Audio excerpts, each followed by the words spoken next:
Quando olhamos para o horizonte, enxergamos uma linha reta, perfeita. Mas isso não passa de uma ilusão. Chegando mais perto, é possível reparar os detalhes, o movimento, a variedade de formas na superfície do mar. Será que essa ideia pode ser aplicada ao universo? Ou seja, em vez de existir uma lei única, universal, que explique tudo, o mundo não seria formado por um conjunto de assimetrias? No Espaço Aberto Ciência e Tecnologia de hoje, vamos conhecer um outro olhar sobre esse assunto. Numa entrevista exclusiva, o físico Marcelo Gleiser diz que a busca por uma lei universal não deve ser levada tão a sério e afirma que nós só existimos porque o mundo é imperfeito.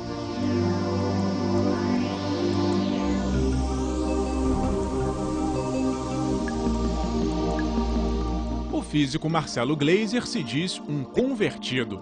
Admite ter passado anos tentando encontrar uma teoria única da natureza, mas depois mudou de ideia. Em seu novo livro, Criação Imperfeita, Gleiser diz que é preciso rever velhos conceitos. Sugere mudanças que ultrapassam a fronteira da ciência, atingindo a filosofia e a religião. Desde quando ou por que o homem, seja na ciência ou na religião, ele começa a buscar, ele tem essa necessidade de uma teoria única final?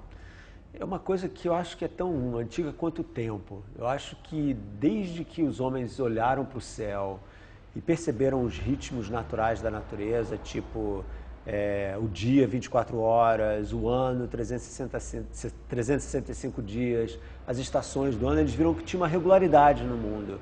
Então eles tentaram, de alguma forma, aprofundar essa regularidade. E como na época a natureza era sagrada, criação de Deus, então ficou claro que Deus criou o mundo com esses parâmetros regulares e que, portanto, para a gente entender o mundo, a gente tem que ir atrás das regularidades. Então começou daí, né? E a filosofia antiga, os gregos já diziam a mesma coisa, né? Quer dizer, principalmente Pitágoras e Platão, diziam que a natureza é uma criação divina, Deus é uma espécie de geômetra cósmico, e para a gente desvendar os mistérios do mundo, a gente tem que, então, entender a geometria, a matemática da criação. Então, aquela metáfora aí que muita gente usa, por exemplo, Stephen Hawking, né, que diz que Deus é a mente de Deus, né, quando a gente entender a mente de Deus, vem disso tudo. Essa que é a origem. Então, quer dizer, essa passagem, vamos dizer, da filosofia para a ciência, em que isso daí passou a ser uma busca científica pela verdade, veio principalmente na Renascença, com o Kepler, o Galileu, que dizia que a matemática é a linguagem da natureza, né? E com Newton, né? E principalmente o Kepler e o Newton, esses caras eram todos super religiosos, né? Para eles não existia uma divisão muito fundamental entre a ciência e a religião. No caso do Galileu a coisa era um pouco mais sutil, mas no caso do Kepler e do Newton era uma coisa complementar dos dois, né? Então, por exemplo, o Kepler, ele criou um modelo, né, do universo que era um modelo assim usando a geometria, os sólidos platônicos, né, o cubo, a pirâmide, colocando um dentro do outro.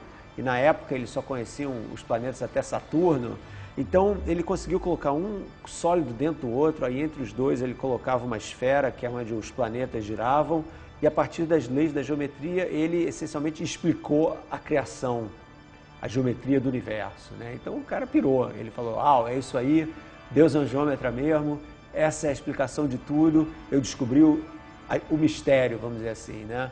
E essa noção de que a matemática, principalmente a ideia de simetria, está ligada com a beleza, e que a beleza está ligada com a verdade, entrou nesse discurso científico e continua presente nele até hoje.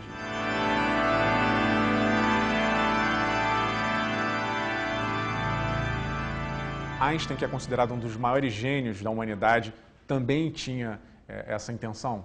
Pois então, Einstein é o grande, não é o patriarca, porque existiam outros antes dele, mas ele é o grande símbolo dessa busca, né? Porque ele passou os 20 últimos anos da vida dele buscando pela tal teoria unificada, a teoria final, que no caso dele representaria uma união entre a gravidade, a força da gravidade, e o eletromagnetismo, que são a união das forças elétricas e magnéticas, né? Então, para ele, esse era o mundo clássico, o mundo que a gente vê no dia a dia, e essas duas forças, segundo ele, eram manifestações de uma força só.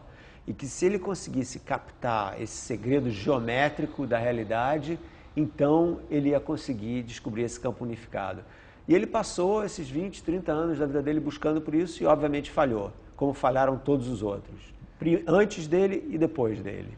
Hoje, o que a gente tem mais próximo dessa teoria unificada e qual é a falha? O que falta?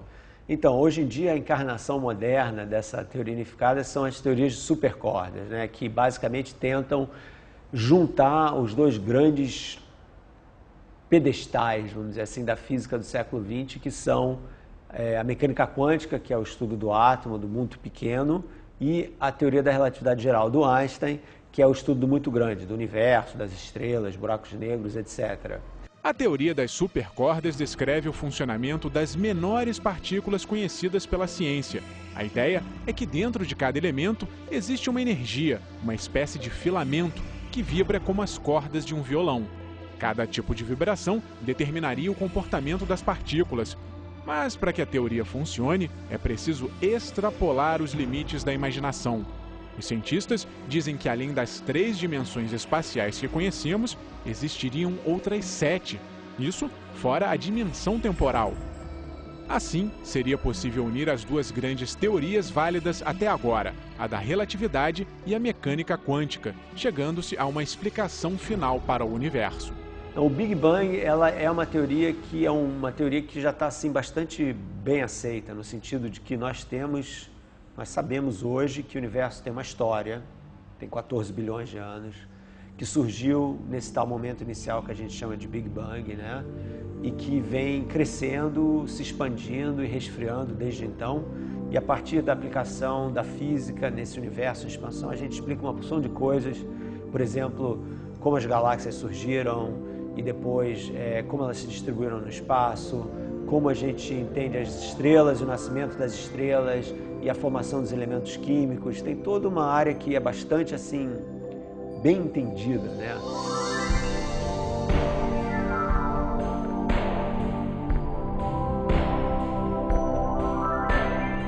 Mas a coisa é extremamente complicada e a teoria, para funcionar, precisa supor certas coisas da realidade que são assim bem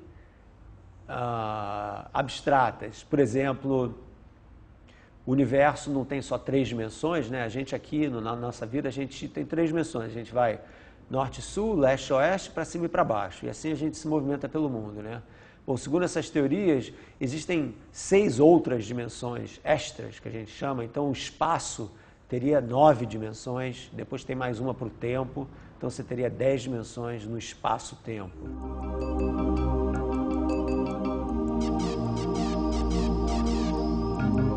O problema, obviamente, é, ok, cadê essas outras 6 dimensões, né? Então, eu devo dizer que eu sou um convertido.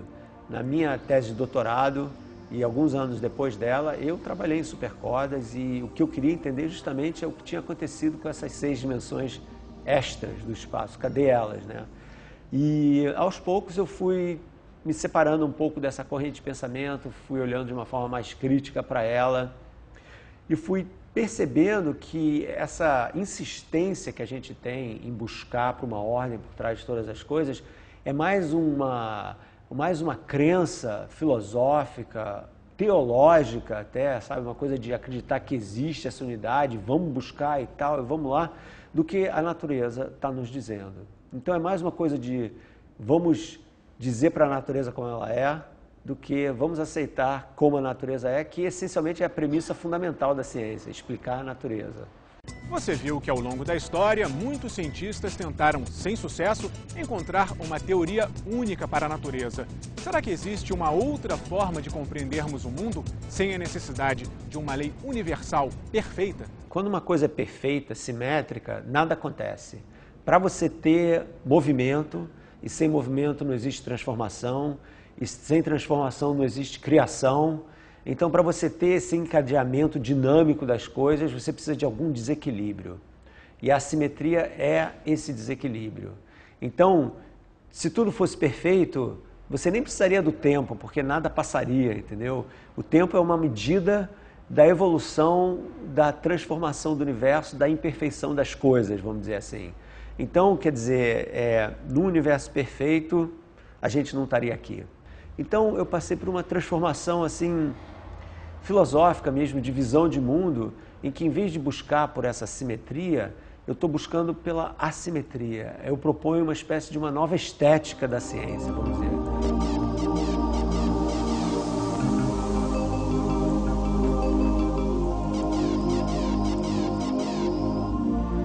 mutação é um tipo de assimetria?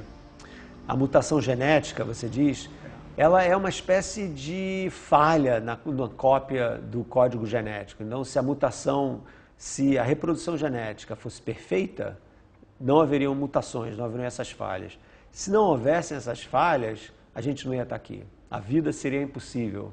A vida precisa dessas falhas, porque só assim ela consegue se adaptar às variações ambientais que vão ocorrendo na história da Terra, entendeu? A vida está aqui há 3,5 bilhões de anos, tá? Nesses 3,5 bilhões de anos aconteceu uma porção de coisas, né? Uma porção de falhas e acidentes e